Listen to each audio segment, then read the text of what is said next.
Hello everyone, कैसे हैं आप सब लोग। जैसा कि आप सबों को पता है कि हम हर साल आपके एग्जाम से ठीक पहले इंपॉर्टेंट गेस्ट क्वेश्चंस लेकर आते हैं टू द पॉइंट, और ये क्वेश्चंस जो है आपके एग्जाम में काफी ज्यादा हेल्पफुल भी होते हैं। तो इस सेशन के लिए 2024 के लिए हम इस बार लेकर आए हैं मोस्ट इंपॉर्टेंट क्वेश्चंस, और मोस्ट इंपॉर्टेंट क्वेश्चन 2024 के एग्जाम के लिए होने वाला है। और सब्जेक्ट हमारा होगा बीकॉम सेमेस्टर 6 और सब्जेक्ट हमारा होगा accounting and corporate governance. Clear है? अकाउंटिंग एंड कॉर्पोरेट गवर्नेंस, यानी आज के क्लास में हम उन सभी क्वेश्चंस की चर्चा करेंगे जो बीबीएम के यू धनबाद यूनिवर्सिटी के अंदर आता है। उसमें जो इंपॉर्टेंट क्वेश्चंस आने वाले हैं हम उन सब को देखेंगे। चलिए बिना देरी किए शुरू करते हैं आज का वीडियो और देखते हैं कि आज कौन कौन से इंपॉर्टेंट क्वेश्चंस हैं जो आज के एग्जाम में होने वाले हैं। जैसा कि आप सबों को पता है जल्द ही जल्द एग्जाम होने वाला है, सारी नोटिफिकेशंस एग्जाम से रिलेटेड आ चुकी है। तो आज हम देखते हैं ऑडिटिंग एंड कॉर्पोरेट गवर्नेंस के ऊपर इंपॉर्टेंट वीडियो। अगर हमारी ये वीडियो आपको अच्छी लग रही है और हेल्पफुल लग रही है तो अपने दोस्तों के बीच शेयर करें और जितना ज्यादा हो सके पॉजिटिव या नेगेटिव मर्यादा में रहकर कमेंट जरूर करें। जैसा कि हम ऑडिटिंग देखने जा रहे हैं, तो सबसे पहले हम डिस्कस करेंगे कि ऑडिट क्या होता है। क्यों मैं जरूरी कह रहा हूं? क्योंकि जब हम इंपॉर्टेंट क्वेश्चन की बात करेंगे और कई हमारे ऐसे स्टूडेंट होंगे जो लास्ट मोमेंट के वेट पे रहते हैं, अब उन्हें ऑडिटिंग का मतलब ही समझ में ना आए, तो जब हम क्वेश्चन डिस्कस करेंगे तो उन्हें पता कैसे चलेगा कि ऑडिटिंग क्या होती है। क्लियर है? तो हम सबसे पहले देखते हैं एकदम बिल्कुल शॉर्ट में कि ऑडिटिंग क्या है। जैसा कि आपको सामने लिख रहा होगा कि ऑडिटिंग क्या है, अगर किसी से पूछा जाए तो देखो एकदम सिंपल वर्ड में ऑडिटिंग मींस चेकिंग, जांच करना। किसका? बुक्स ऑफ अकाउंट और फाइनेंशियल ट्रांजैक्शंस। यानी ऑडिटिंग क्या है? तो बुक्स ऑफ अकाउंट को सिर्फ और सिर्फ बुक्स ऑफ अकाउंट और फाइनेंशियल ट्रांजैक्शंस को जांचना, देखना, चेक करना, बस इसे ही हम ऑडिटिंग कहते हैं। यानी पूरे साल आपने journal, ledger, trial balance, financial statement, balance sheet, cash book, है ना, और जो भी है ना, cash flow statement, fund flow statement, जितने भी स्टेटमेंट यानी जितने भी अकाउंटिंग के होंगे उन्हें सिर्फ और सिर्फ क्या करना है? जांचना है कि क्या हमने वो बुक्स ऑफ अकाउंट सही मेंटेन किया है या नहीं। बस उन्हें जांच लो, ऑडिटिंग कहला गया। अब ऑडिट में बुक्स ऑफ अकाउंट के अंदर क्या आता है? तो जर्नल, लेजर और ट्रायल बैलेंस, यानी ये बुक्स ऑफ अकाउंट हो गए, जर्नल, लेजर और ट्रायल बैलेंस। और फाइनेंशियल स्टेटमेंट यानी वित्तीय स्थिति आपकी कैसी है, ये कौन दिखाएगा? तो फाइनेंशियल ट्रांजैक्शंस में, जैसे trading and profit loss account, ये आपने क्लास 11 में पढ़ रखा है। बैलेंस शीट यानी किसी भी व्यापार की आर्थिक स्थिति कैसी है, उसका पोजीशन कैसा है, असेट लायबिलिटी कैसी है, उसे बैलेंस शीट कहते हो। Cash flow statement, fund flow statement, इसी तरह के हर वो चीजें जो फाइनेंशियल ट्रांजैक्शंस के अंदर और बुक्स ऑफ अकाउंट के अंदर आती है, उन चीजों को जांचना, ये हमारे लिए कहलाता है ऑडिट। चलिए, जैसा कि अब हम सीख चुके हैं कि ऑडिट क्या होता है, अब हम देखते हैं नेक्स्ट हमारा टॉपिक जो है कि आखिर हम बुक्स ऑफ अकाउंट में इस चैप्टर के अंदर कौन-कौन से हमारे पास इंपॉर्टेंट क्वेश्चन होने वाले हैं।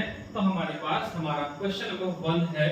ध्यान से शुरू से लेकर लास्ट तक वीडियो देखोगे, बीच में स्किप नहीं करोगे, अदरवाइज आप एग्जाम के बाद कमेंट करेंगे कि आपका क्वेश्चन आया नहीं। सर बिल्कुल टू द पॉइंट क्वेश्चन आएगा, क्योंकि आप जो ये 5 क्वेश्चंस देख रहे हो, जरूरी नहीं है कि ये 5 क्वेश्चन एज इट इज आ जाए, लेकिन हाँ ये 5 क्वेश्चन और मैं 1-2 क्वेश्चन और समझाऊंगा आपको, है ना। तो मेरी बातों को सुनिएगा, समझिएगा, तो टू द पॉइंट आपके एग्जाम में आप फेलियर नहीं होने वाले हैं, आप 60% से ज्यादा स्कोर करेंगे, इस बात की गारंटी मैं दावे के साथ देता हूं।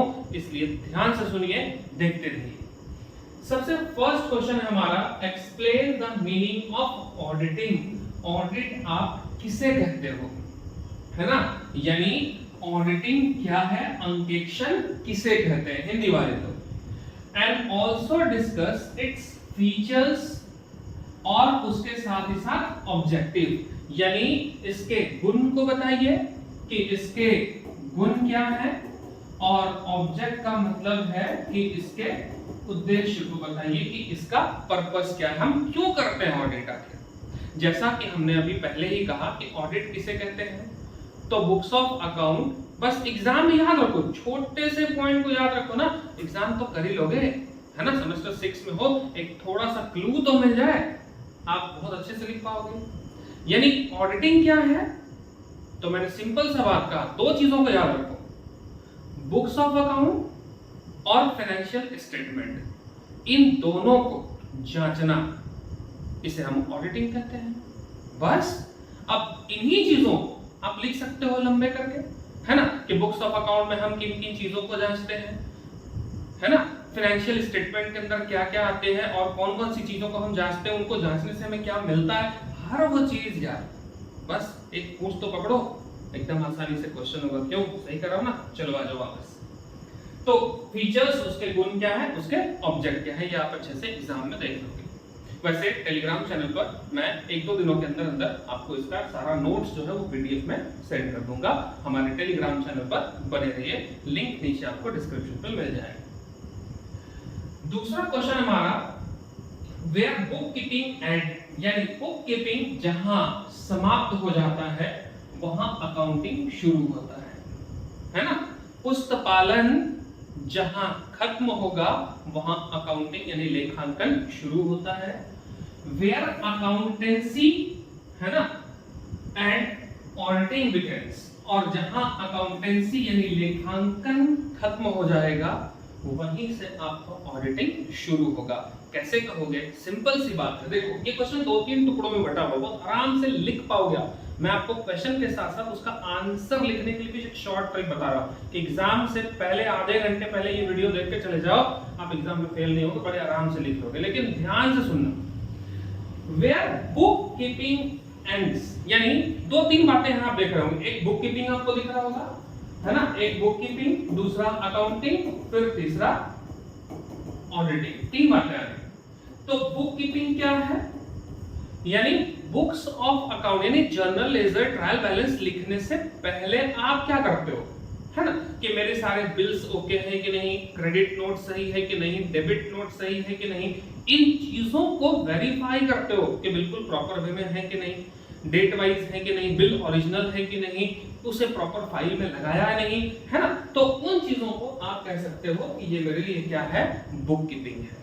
याद हो गया ना, यानी बिल ओरिजिनल है तो ठीक, नहीं तो मंगवा ले भाई, बिल फाइल में सही प्रॉपर वे में लगा लो, सारी चीजों के बिल है हमारे पास या नहीं, डेबिट क्रेडिट नोट है कि नहीं, क्यों, क्योंकि बिना एविडेंस के आप अकाउंटिंग तो नहीं कर सकते ना, समझ रहे हो बातों को। यानी अकाउंटिंग के लिए क्या जरूरी है, तो ये सारी तैयारियां जरूरी है, इसलिए कहा गया कि बुक कीपिंग जब खत्म होगा तो क्या शुरू होगा, अकाउंटिंग शुरू होगा, लेखांकन, है ना, और जब लेखांकन खत्म हो गया, यानी पूरा साल आपने journal ledger trial balance trading PL ये वो सब कुछ बना दिया, अब आप रेडी हो, या आओ ना यार, आ जाओ, जांच कर लो, जिसे करना करो, फ्री होकर, फ्री माइंड होकर देख लो आते। तो बुक्स ऑफ अकाउंट और फाइनेंशियल ट्रांजैक्शन आप तैयार कर चुके हो, जिसे आप किसमें करते हो, अकाउंटिंग में, और जब तैयार कर लोगे तभी तो आप ऑडिटिंग यानी जांच कर पाओगे ना। अब इन्हीं चीजों को बस एक्सप्लेन करो ना, सेमेस्टर 6 में हो, क्यों। चलिए आते हम हमारे तीसरे क्वेश्चंस के ऊपर, नंबरिंग सिर्फ गलत है ना, 1 2 3, ठीक है। Vouching is the backbone of auditing, vouching backbone है ऑडिटिंग का, क्यों, अभी हमने कहा ना कि बुक कीपिंग में हम जो काम करते हैं वो काम हम वाउचिंग में करते हैं, सिर्फ शब्दों का हेरफेर है, माइंड में याद रखो। बोला book vouching is the backbone of auditing, है ना, यानी हर वो एविडेंस और सबूत मेरे ऑडिटिंग के लिए बैकबोन है, क्यों। सपोज कीजिए कि ये एक मिस्टर ए एक ऑडिटर है किसी कंपनी का, जो books of account of financial transaction को जांचने आया, मिलाने आया।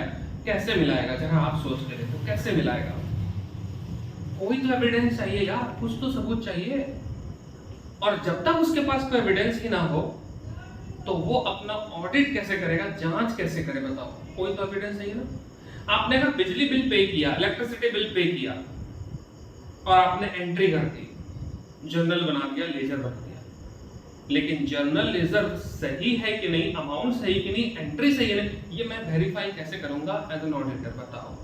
तो मेरे पास बिल तो होना चाहिए ना। इसका मतलब है कि बिल मेरे लिए क्या है, एक वाउचिंग की तरह काम कर रहा है, किसके लिए, ऑडिटिंग को सपोर्ट करने के लिए। तो आप पढ़ोगे तो बाकी चीजें जान जाओगे, बस ये जस्ट एक हिंट है थोड़ा सा। चलिए क्वेश्चन नंबर 4 पे आते हैं। What do you mean by corporate social responsibility, CSR। बहुत सारे ढेरों वीडियोस मिल जाएंगे और ढेरों टॉपिक गूगल पे मिलेगा, बिल्कुल सर्च करके रखना कि CSR क्या है। कॉर्पोरेट सोशल रिस्पांसिबिलिटी है जो हर एक कॉर्पोरेट सेक्टर को, कॉर्पोरेट समझते हो कंपनीज को, है ना, रिस्पांसिबिलिटी दी गई है गवर्नमेंट की तरफ से रूल बनाकर कि वो अपनी सोसाइटी के अंदर कुछ वेलफेयर का काम कर सके, सोसाइटी को डेवलप कर सके। और इसके साथ साथ इसमें एक रूल बनाया गया और रूल के साथ साथ, है ना कहीं कंपनी को कुछ बेनिफिट भी दिया गया कि आप अपने सोशल में, सोसाइटी के अंदर अगर कुछ वेलफेयर करते हो तो उसका कुछ एडवांटेज आपको टैक्स में भी हम देंगे। यानी इन चीजों पे मोटा मोटी तुम दिमाग में रखोगे ना कि CSR क्या है भाई, तो कंपनी को रिस्पांसिबिलिटी दी गई कि वो अपने सोसाइटी आसपास के जगह को, है ना, वहां पर सोशल वेलफेयर करेंगे और इसके बदले में गवर्नमेंट आपको टैक्स या ऐसी ही चीजों में इनडायरेक्टली आपको सपोर्ट करेगी। ये हम CSR के अंदर पढ़ेंगे, तो आप इसको देख लोगे CSR क्या है। क्वेश्चन नंबर 5 है, explain the provision of Indian Companies Act 2013 regarding the appointment and removal of an auditor। देखो ऑडिटर कौन होगा, कोई भी बाहरी व्यक्ति आपकी कंपनी के जांच के लिए आ सकता है जिसे बोर्ड ऑफ डायरेक्टर्स ने अपॉइंट किया होगा। लेकिन बोर्ड ऑफ डायरेक्टर ने किसी कंपनी के लिए आपको अपॉइंट कर लिया और आपके अपॉइंटमेंट के बाद लगता है कि ये ऑडिटर मेरे किसी काम का नहीं है, ये एम्प्लॉय के साथ मिलकर, वर्कर्स के साथ मिलकर या मेरे किसी पार्टनर्स के साथ मिलकर के जो चोरी और गबन हुआ है कंपनी के अंदर, वो कहीं ना कहीं उसमें नीपापोती कर रहा है। सपोज करो अगर ऐसा होता, इट में भी ये जस्ट एक कोइंसिडेंस, तो ऐसे में हम उसे निकाल कैसे सकते हैं, समझ रहे हो बात। आपके घर का नौकर तो नहीं है ना कि काका कल से मत आना, ऐसा तो नहीं कर सकते ना। कंपनी का ऑडिटर है, वहां आपकी मर्जी नहीं चलेगी, वहां हमारी मर्जी चलेगी, सबकी मर्जी। तो जब आप उसे अकेले अपॉइंट नहीं कर सकते तो आप उसे निकालोगे कैसे। यानी किसी भी ऑडिटर को रखा कैसे जाता है, क्या रूल्स है, क्या तरीके है, क्या स्टेप है, और अगर उसे निकालना हो तो भाई साहब जिस रास्ते से लाए हो वापस तो उसी रास्ते से करोगे ना, तो क्या रूल्स है, ये पढ़ना हमें क्वेश्चन नंबर 5 के अंदर, ठीक है। चलिए अब देखते हैं हमारा क्वेश्चन नंबर 6। एक ऑडिटर जो है ना, an auditor works like a watch dog. Dog शब्द इस्तेमाल किया गया है, इसका मतलब ऑडिटर डॉग होता नहीं, सेंस को समझो। Not like a blood horned, एक ऑडिटर अंकेक्षक, रखवाली करने वाले कुत्ते की समान काम करता है, न कि भौंकने वाले कुत्ते की तरह, काटने वाले कुत्ते की तरह। क्यों कहा गया जरा सोचो तो यहाँ पे देखो, एक ऑडिटर वो व्यक्ति है, वो पर्सन है जो कंपनी के मैनेजमेंट को, कंपनी के ओनर को, कंपनी के डायरेक्टर्स को, कंपनी के शेयर होल्डर्स को, है ना, कंपनी में होने वाले सारे तकलीफों को दूर करके, सारे एरर्स को रेक्टिफाई करके उसके सामने सही डेटा, सही प्रॉफिट लॉस और सही फाइनेंशियल पोजीशन जो है वो प्रेजेंट करता है। अगर ऑडिटर सही डेटा प्रेजेंट ना करे, दूसरों के साथ सेटिंग कर ले और खर्चा कम दिखा दे या खर्चा ज्यादा दिखा के कंपनी को लॉस दिखाने की कोशिश करे, तो ऐसे में लॉस किसका होगा, शेयर होल्डर्स। तो एक्चुअल में कंपनी प्रॉफिट में है लेकिन एक्सपेंस ज्यादा दिखा दिया गया तो ऐसे में उसे लॉस दिखाया जा सकता है। तो ऐसा ना हो, ये जिम्मेदारी किसकी होगी? ऑडिटर की होगी ना। यानी ऑडिटर किसकी तरह काम करता है? उस रखवाली करने वाले कुत्ते की तरह काम करता है, यानी किसके फेवर में काम करता है वो कहने की कोशिश कर रहा है क्वेश्चन। यानी वो ऑडिटर किसके फेवर में काम करेगा? तो कंपनी के फेवर में काम करेगा, ना कि जो फैक्ट्री के अंदर, कंपनी के अंदर जो एम्प्लॉइज और वर्कर है उसके बेनिफिट को देख करके काम करेगा, है ना। इसलिए कहा गया कि ऑडिटर जो है वो वॉच डॉग होता है, ना कि ब्लड डॉग होता है। ठीक है ना, एक्सप्लेन कर दोगे। Question number 7, discuss the special point would you take consideration while auditing the accounts of bank first। ध्यान दोगे, यहाँ पे बहुत सारी चीजें हैं, है ना। जैसे कि फर्स्ट है बैंक, स्कूल भी हो सकता है, कंपनी भी हो सकता है, या कोई सिनेमा हॉल, इनमें से कोई भी एक हो सकता है। जरूरी नहीं है कि आपको सारे क्वेश्चंस मिल जाएंगे एक साथ, इनमें से कोई भी एक हो सकता है। यानी क्वेश्चन में क्या लिखना है आपको? डिस्कस कीजिए कुछ खास पॉइंट बताइए जब आप एक ऑडिटिंग करने जाओगे, किसका? बैंक का, स्कूल का, या कंपनी, या सिनेमा हॉल। यानी मान लीजिए कि आप एक ऑडिटर हैं, मैं बड़े आसानी से आपको इस क्वेश्चन को समझाऊंगा, याद नहीं करना है। मान लीजिए कि आप एक ऑडिटर हैं और मान के चलिए कि आपको किसी के स्कूल का ऑडिट दे दिया गया कि जाओ किसी स्कूल के अंदर ऑडिट करके आओ, देखो वहां सब कुछ ठीक ठाक है या नहीं। आप क्या करोगे? कुछ स्पेशल पॉइंट्स बता दो और एक्सप्लेन कर दो, बस यही क्वेश्चन है। समझ गए आप? किसी बैंक में ऑडिटर बनाया गया, किसी स्कूल में, किसी कंपनी में, किसी सिनेमा हॉल में अगर आपको ऑडिटर बनाया गया तो आप ऑडिट कैसे करोगे, उस पे कुछ स्पेशल पॉइंट्स बना दो। देखो, अगर मैं स्कूल की बात करूं तो आप इसकी ऑडिट को बहुत अच्छे से समझ पाओगे क्योंकि आप स्कूल को जानते हो, ना कि बैंक को जानते हो, ना कंपनी को जानते हो, ना सिनेमा हॉल को जानते हो, क्योंकि आप सेमेस्टर 6 के स्टूडेंट हो। तो आपको क्या करना है? बड़ा सिंपल से याद रखना है। एक स्कूल के लिए अगर आप ऑडिट कर रहे हो तो स्कूल का इनकम का सोर्स क्या हो सकता है और उसके एक्सपेंसेस का सोर्स क्या हो सकता है, आपको पहले ये पता होना चाहिए। स्कूल के इनकम का सोर्स जैसे tuition fees, library fees, canteen fees, ये इनकम है। आप उसको जांचोगे, ट्यूशन फीस सबका मिला के नहीं, ड्यूज कितना है, हम उन चीजों को जांचेंगे। जिन बच्चों ने हमें ट्यूशन फीस दिया क्या प्रॉपर वे में उन्हें रिसीप्ट मिली है या नहीं, इन चीजों को देखोगे। हो गया ऑडिटिंग। एक्सपेंसेस, जैसे स्कूल के एक्सपेंसेस क्या हो गया? टीचर की सैलरी, रिपेयर मेंटेनेंस, इलेक्ट्रिसिटी, है ना, बस का रिपेयर मेंटेनेंस, बस का फ्यूल, ये सारी चीजें, और भी बहुत कुछ, चौक रजिस्टर, स्टेशनरी वगैरह, प्रिंटिंग वगैरह। तो जितने भी खर्चे स्कूल में हुए हैं क्या उनका प्रॉपर बिल और एविडेंस है या नहीं। जैसे टीचर को हमने सैलरी दी तो सैलरी का पेमेंट चेक से होना चाहिए, कैश पेमेंट नहीं होना चाहिए। चेक से पेमेंट अगर हुआ दैट मींस टीचर को सैलरी मिली। एक्सपेंसेस के सारे वाउचर्स वगैरह है या नहीं, बिल वगैरह है के लिए हम उन चीजों को देख लेंगे। तो सारे इनकम और सारे खर्चों को ध्यान में लाओ कि क्या हो सकता है, बस उनको क्रॉस वेरीफाई करना। उसके लिए जो स्टेप उठाओगे तुम, बस हो गया ऑडिटिंग। तो अगर आपके एग्जाम में आपसे बैंक की ऑडिटिंग की बात करता है तो क्या करोगे? बैंक की ऑडिटिंग की बात होगी तो बैंक का इनकम और एक्सपेंसेस याद होना चाहिए। स्कूल, कंपनी या सिनेमा हॉल जिसका भी ऑडिटिंग दे दे, आप उसको इनकम और एक्सपेंसेस को याद रख लो और उसके इनकम एक्सपेंसेस को हम कैसे जांचेंगे उसको लिख दो। बस इस क्वेश्चन का बेड़ा पार हो गया और इस क्वेश्चन के साथ साथ आपके एग्जाम का भी बेड़ा पार हो गया, क्योंकि हम ये 6-7 क्वेश्चंस के दम पर ही कह सकते हैं। बस इतना कर लो, आप गारंटी है कि एग्जाम में बहुत ही जबरदस्त फोड़ के आओगे। ठीक है, तब तक के लिए बाय बाय, मिलते हैं जल्दी ही अपने अगले वीडियो में। बेसब्री से इंतजार करते रहिए, क्योंकि इंतजार का फल आप सबों को पता है कि मीठा ही होता है। ठीक है, तब तक के लिए बाय बाय।